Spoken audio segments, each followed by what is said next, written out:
গাঁদা গাছ কি আমার এই গাঁদা গাছগুলোর মতো শুকিয়ে যাচ্ছে আর নতুন কুড়ি আসছে না? আজকে আমি এই ভিডিওতে বলবো 7 দিনের মধ্যে এত ভরপুর গাছে ফুল করতে পারবে এবং নতুন গাছে প্রচন্ড কুড়ি আসবে। দেখুন এক একটা গাছে কুড়ির সংখ্যা দেখেছেন তো, কিভাবে করবেন সেটা এই ভিডিওতে আপনাদের আজকে বলবো। রিকোয়েস্ট হলো এই ভিডিওটা প্রথম থেকে শেষ পর্যন্ত দেখার। সর্বপ্রথম যে পরিচর্যাটা করতে হবে সেটা আপনাদেরকে বলে দিই। আমার যেসব গাছে পুরাতন যেসব শুকনো ফুল আছে সেগুলো সবার প্রথম কেটে নিতে হবে। এক এক করে আমি এই সব ফুলগুলোকে কেটে নেব। কাঁচি ইউজ করতে পারেন বা ব্লেড ইউজ করতে পারেন, যে কোনো কিছু ইউজ করলেই হবে। আমি বলবো ক্যামেরাম্যানকে কাঁটাটা ভালো করে দেখাতে। এই যে কুঁড়ি আছে, এই কুঁড়ির তলা থেকে হালকা ডগ থাকবে আর এটা কেটে দিতে হবে। প্রত্যেকটা কুঁড়ি এবং ডগ, ঠিক আছে, পুরাতন যেসব কুঁড়ি, ঠিক আছে, বুঝছেন খারাপ হয়ে গেছে, ঠিক আছে, সেই কুঁড়িগুলো অবশ্যই কেটে নেবেন। চলুন এই করে কেটে নেওয়া যাক। দেখুন যেরকম এই একটা গাছ আছে, ঠিক আছে, দেখে মনে হচ্ছে ভালো আছে, ঠিক আছে, কুড়িগুলো সতেজ আছে, কিন্তু মোটোগুলো সতেজ নেই। কেন বলুন তো? এই গাছগুলো দেখুন না, ফুল দেখুন, ইনকা গাছতে এত ছোট ছোট ফুল মানায়।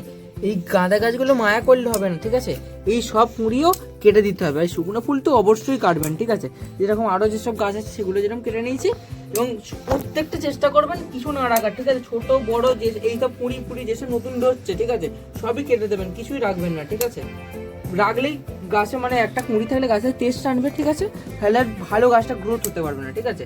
চেষ্টা করবেন সমস্ত কুঁড়ি এবং ফুল, ঠিক আছে, কেটে দেওয়ার, ঠিক আছে। শুকনো ফুল তো কাটবেনই কাটবেন, এবং একটা আধটা কুঁড়ি রাখলেও কোনো অসুবিধা হবে না। একটা আধটা যেগুলো একদম ছোট ছোট, ঠিক আছে, যেরকম এই একটা এক্সাম্পল হবে, এই কুঁড়িটা দেখুন, ঠিক আছে, এই একটা কুঁড়ি একদম ছোট, ঠিক আছে, এই কুঁড়িটা আমি রেখে দিয়েছি, ঠিক আছে, এই কুঁড়িটা রেখে দিয়েছি, তারপরে সব কুঁড়ি আমি কেটে দেবো, ঠিক আছে। এরকম করে করে প্রত্যেকটা গাছ থেকে আগে প্রথমে ফুল কুঁড়ি সব কেটে নিতে হবে, ঠিক আছে। এসব বড় বড় ফুল দেখুন না কিরকম হয়ে গেছে, এগুলো সব কেটে নিতে হবে, রাখলেই চলবেই না, মানে কোনো কিছু রাখলে মানে পুরো।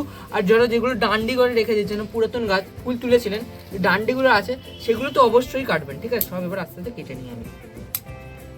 আর একটা কথা বন্ধুরা, যখন কাটবেন, ঠিক আছে, এই শুধু নরম অংশটা ফুল কেটে দিলেও কিছু চলবে না। এই যে ডান্ডিটা আছে, এই ডান্ডিটা চলবে না, পুরো গোড়া ঠেসে পুরো এই গাছের যে অংশটা আছে এইখান দিয়ে পুরো একদম কেটে নিতে হবে, তবে এই গাছের মানে ঠিকঠাক কাটিংটা হবে।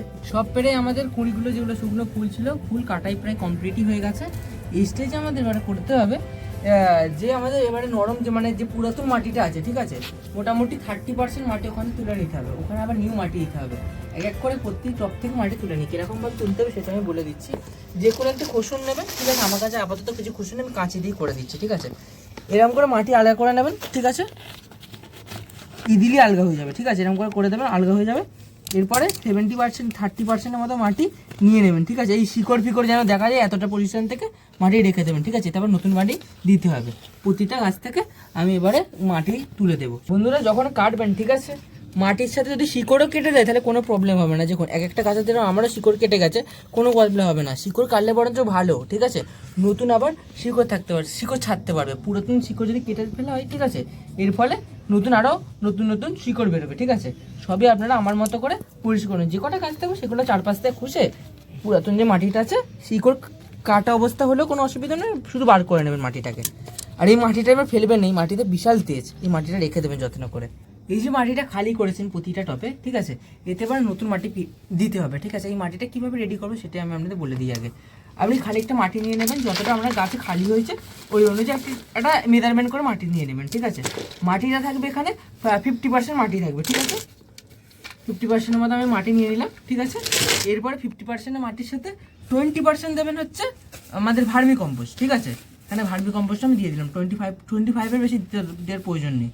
যদি না আপনার কাছে ভার্মি কম্পোস্ট থাকে এখন কাছে, ঠিক আছে, যে মাটিটা তুললেন ওই মাটিটা আবার দিয়ে দেবেন। যেহেতু আপনি যখন মাটি টবে ফিট করেছিলেন নিশ্চয়ই কিছু না কিছু দিয়ে ওই ফিট করেছিলেন এবং সার খোলে মাঝে মধ্যে দিয়েছিলেন, ওই মাটিটা দিয়ে দেবেন। ওই মাটিটা এখন বিশাল তেজ, ঠিক আছে, পরবর্তী যে কোনো গাছে ইউজ করলে সার হিসেবে ব্যবহার করা যায়, ঠিক আছে। এটা দিয়ে দিলাম 20% ভার্মি কম্পোস্ট দিয়ে দিলাম, ঠিক আছে।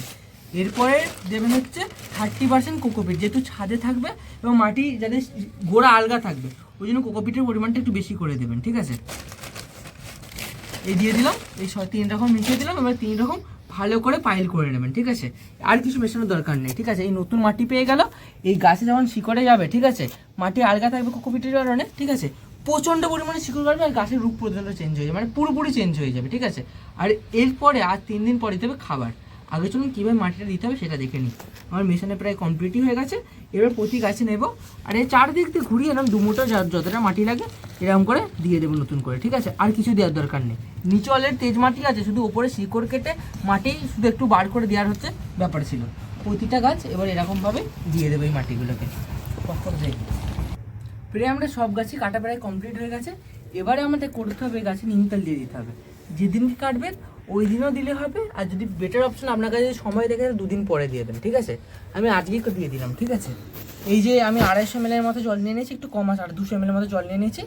এতে এবার আমি বোতলের মাপে নিয়ে নিলাম, ঠিক আছে। এর সাথে মেশাতে হবে নিম তেল, ঠিক আছে।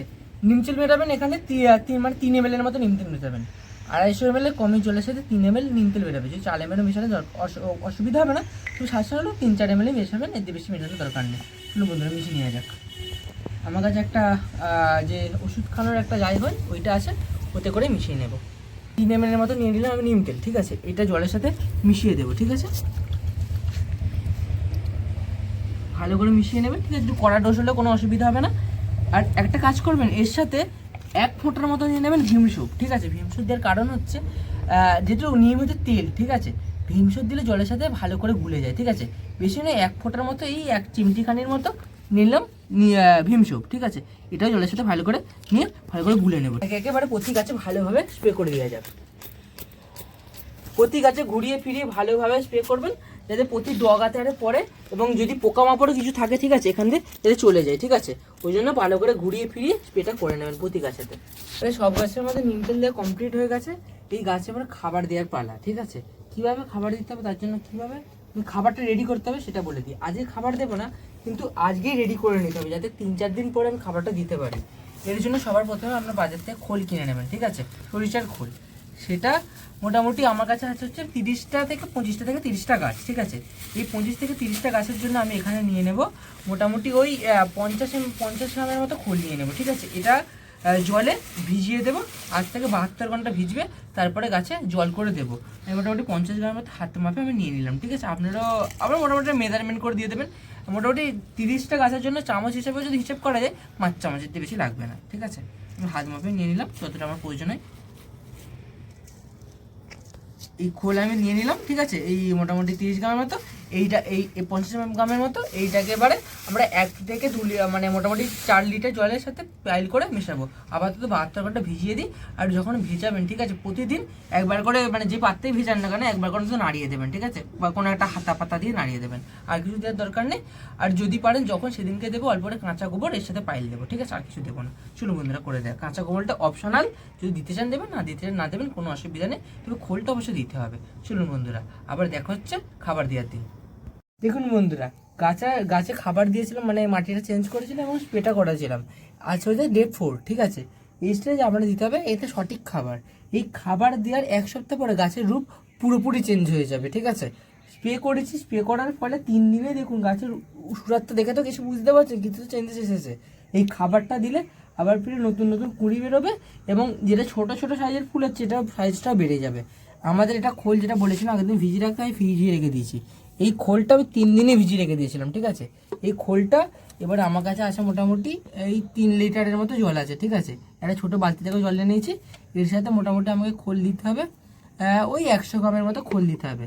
আমার একটু বেশি ভেজে না, যেমন অন্য গাছে দেবো বলে অসুবিধা, একটু বেশি করে, মানে আপনারা ওই 100 গ্রামের মতো আপনারা ভিজিয়ে নেবেন, যেটা 3 লিটার জলের সাথে 100 গ্রাম, একটু কড়া ডোসে দিতে হবে, ঠিক আছে। আমি এক এক করে এই মাপে নিয়ে নিচ্ছি। এই মাপে দিলে 100 গ্রাম হয়ে যাবে, ঠিক আছে। এই মাপে আমি নিয়ে নিলাম, এই ছোটো এর মাপে। এই হয়ে গেল আমাদের, মোটামুটি নিলাম 100 গ্রামের মতো খোল নিয়ে নিলাম, ঠিক আছে। খোলটা যত যদি 3 দিনে যায়, ওই 4 দিনও পচে, আরও বেশি বেটার হয়, ঠিক আছে। যতটা পারবেন পচিয়ে নেবেন, ঠিক আছে। এরপরে ভালো করে মিক্সিং করে নেবেন। আমি মিক্সিংয়ের পরে জলটা শুধু এরকম স্টেজের হয়ে গেছে, কতটা পাতলা করে আমি দিচ্ছি দেখুন, ঠিক আছে, সেটা মোটা না হয়ে ঠিক আছে, পাতলা করে দেওয়ারই চেষ্টা করবেন। এবারে প্রতি গাছগুলোতে আস্তে আস্তে ঘুরিয়ে ঘুরিয়ে দিয়ে দেওয়া যাক। যেমন করে প্রত্যেক গাছে মোটামুটি দিয়ে দেবেন হচ্ছে ওই ধরতে গেলে 100 গ্রাম, 100 গ্রামের থেকে একটু কম একটু করে দিয়ে দেবেন জল, ঠিক আছে। আমরা মেজারমেন্ট অনুযায়ী জল দিয়ে দেবেন প্রত্যেকটাতে। এই খোল জলটা দিয়ে দেবেন। খোল জল দেওয়ার 1 সপ্তাহ পরে পুরো গাছের সুর অটোমেটিক্যালি পুরো চেঞ্জ হয়ে যাবে। প্রায় প্রতিটা গাছে আমাদের খোল জল দেওয়া কমপ্লিটই হয়ে গেছে। এরপর আমি আর একটা কথা আপনাকে বলতে ভুলে গেছিলাম। এই 3 দিন যে প্রথম দিনে আমি জল দিয়েছিলাম, আর এই 3 দিন পরে মোটামুটি আজ 4 নম্বর দিন, এই 4 দিন গাছেতে একদমই রস দিইনি, ঠিক আছে। গাছের পুরো শুকনো হয়েছিল। আপনারাও চেষ্টা করুন জল দেবেন না, যেহেতু খাবার দেওয়া হবে ওই জন্য জল দেওয়া হয়নি, ঠিক আছে। আজকে জবর দেবো না, কাল থেকে, ঠিক আছে, কাল সকাল থেকে প্রত্যেক দিন জল দেওয়া হবে এবারে 1 সপ্তাহ। এই জল দেওয়ার এই খাবারটা গাছে যা পড়ে গেল, গাছের সুরাত পুরো চেঞ্জ হয়ে যাবেন। চলুন দেখা হচ্ছে এবারে 1 সপ্তাহ পরে। গাঁদা গাছে সার দিয়েছিলাম 10 দিন হয়ে গেছে। আজকে 10 দিন পরে গাঁদা গাছগুলো দেখতেই পাচ্ছি বন্ধুরা কতটা চেঞ্জেস এসে গেছে, ঠিক আছে। এই 10 দিন আমি সঠিক নিয়মে রোদে রেখেছিলাম আর জল দিয়েছিলাম। গাছগুলো পুরো সুরাতই চেঞ্জ হয়ে গিয়া ऐसा बोल सकते हो, ঠিক আছে। পুরো গাছগুলো সবই সুরাত চেঞ্জ হয়ে গেছে। এবারে গাছে আমি এর মাঝখানে 5 দিন পরে আর একবার ওই সেম খাবার গাছেতে একই নিয়মে গুলে দিয়েছিলাম, ঠিক আছে। গাছে নতুন নতুন যেরকম কুঁড়ি আসা শুরু হয়ে গেছে, এই দেখুন বন্ধুরা, একটা গাছে কিরকম ছিল কিরকম কুঁড়ি আসা শুরু করেছে। প্রতিটা গাছে মোটামুটি কুঁড়ি আসা শুরু করেছে। গাছে হয়তো ফুলগুলো খুব একটা বড় হবে না, তবু গাছের গুলো মানে অনেকটা আমি রিকভার করতে পেরেছি, মানে যতটা পরিমাণে খারাপ গাছ ছিল, ঠিক আছে।